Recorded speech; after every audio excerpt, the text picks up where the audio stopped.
the last morning you met with legislators. Why did you get involved, and sort of what did you come to the table and offer?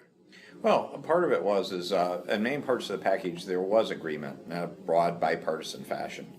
What we found towards the end is it wasn't about partisanship even. It was more about two different kind of interest groups having different perspectives on it. Did you think the bills were in trouble in the House if there wasn't some more compromise there at the very end? Well, again, it would have been more challenging. We would have had to do it with someone perceiving they didn't get what they were looking for. This one is actually, this is the way legislation should work in terms of good compromise and people understanding that they can find common ground. And so this was real teamwork.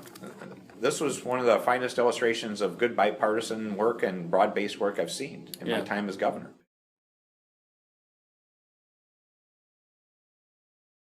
What would you say to those in the UP who are concerned that this has kind of been top down and they're interested in more distributed type solutions going forward? Yeah, well, again, I think there are some opportunities there, but I would say we've been as proactive on UP energy as any administration has been for decades.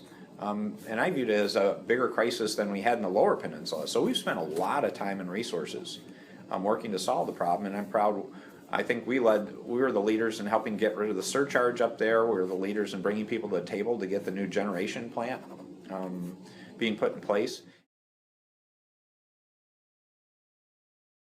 Do you have any concerns about, I guess, an over-reliance on natural gas and the potential volatility that's inherent with natural gas prices in building and making large capital investments? Yeah, well, a couple things. One is I think our Michigan Public Service Commission was really empowered to help look at those balances.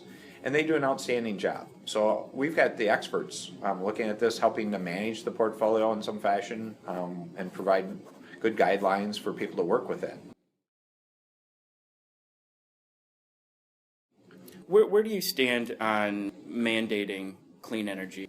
Two or three real priorities that came about this is how do we really set a framework for success and make it a very adaptable framework, because there are things we don't know in the future. Two or three things that we know for sure is one, we have all these aging coal plants that should be retired, both from a cost and an environmental perspective.